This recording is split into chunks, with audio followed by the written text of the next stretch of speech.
پیغام ته رسېږي دا زما ځای چې ته نیسې دې کې په ډېر وخت تېر چې ته نه اوس دا خواهشات مه کوه ولس ته چې کار کوي په سترګو کې بیا خاورې پاشه چې وکیل صاحب سلام علیکم. وعلیکم السلام. خدا خو دې راوله جوړ په خیر تازه سیاجه ښه دی ښه په خیر دې ولیدلم جوړ روغ یم دعاوې دې راته کړې دي ولې مونږ دې درته خدای دې غم مه راکړو خیر اوسه رایه مو تاسو ته درکړې ده وکیل صاحب داسې مجبور څه ویلی هم نه سمه بیخي داسې در به دره یم ګرده شپه مې دلته چیرې کړې ده دا یخته څه وایه که مو څه کومک را سره وکړي ته وږی ناست وې دلته سکرټره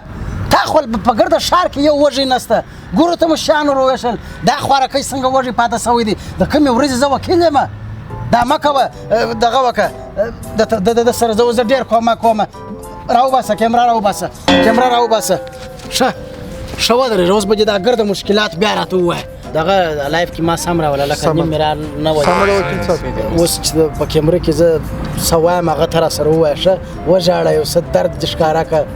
سمه ده اکشن شروع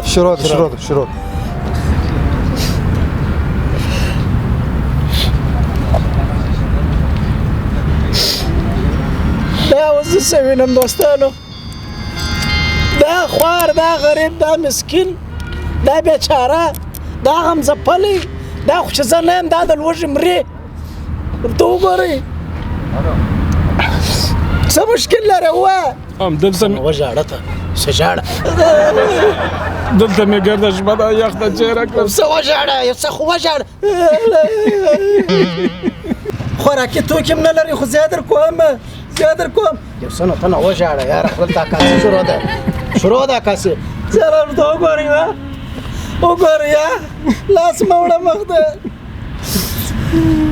زما الله تاسو مې چې ګرده شپه مې دلته دا یخته چیرې کړه خو تا په ما ته به دې ویلې وه زه ولې داسې تر یو چت لاندې مې زنګ پرالی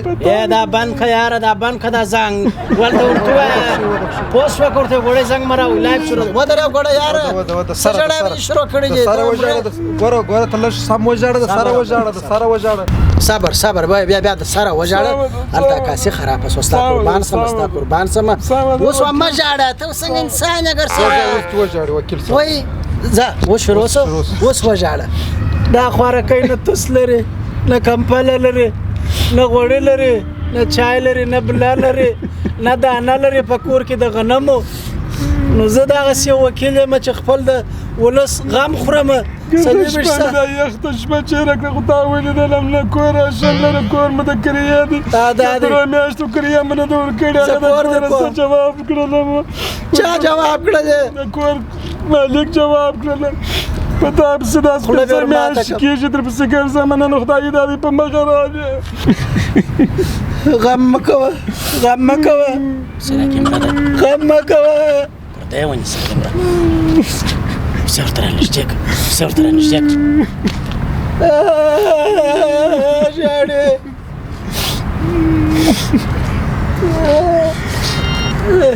ګرده کار دې ورور درکوي زه داسې وکیل نه یم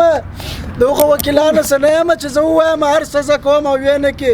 زما په محل کې زما په وطن کې چې زه په ځای کې وکیل شوی یم ورڅه پوښتنه وکړه دا یې وڅه چې ما هغو سره څه نه دي کړې د کورو خاوندان مې کړله د موټرانو خاوند د موټرانو خاوندان مې کړله ما د هغه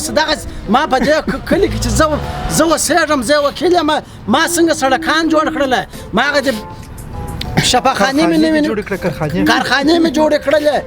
فابریکې مې جوړې کړلې سکرټره را په یادوه خو نه یم یار 300 کاره لرو وکیل صاحب ډېر مهربانه وکیل یې اوس ته زما سره څه کوې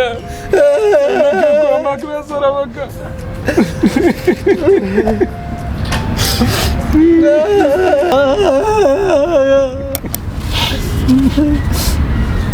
دا زما چک زه ګرځوم په جیب کې د 2 لکو چک دی دا د بانک راوباسه زه موټر نه چلوم دا موټر ستا خدای خیر درکړي وکیل صاحب تاسو ډېر مهربانه یاست چې شلاوه کومه دا یو مهربانه وکیل دی دا ډېر مهربانه وکیل دی خالد چې ورکړي دغه نفر ته چې دی ډېر ځورېدلی دی او د موټر کلي یې هم ورکړله د وکیل صاحب یې کور ودان دا زیات مهربانه وکیل دی داسې وکیلان چې خدای ډېر لایف بند شو سید لایف بند وروره دا دغه وکړه دا د موټر کلی راکړه دغه دی پنچر دی زه به ورې پنچرې ونیسم او دا دغه نه دی دا د اکاونټ پیسې دا تا ته دغه درکړي دا یو اکاونټ بینک نمبر غواړي دا هغه ستا سره نشته ته د لیست څنګه راته واچو موږ داسې چې دا خوا در باندې راځو سمه ده شوره مه ښه وروره شوره مه ستا قربان سم داسې چې راځم راځه لکه راځه وکیل صاحب ډېر کار راځه Run.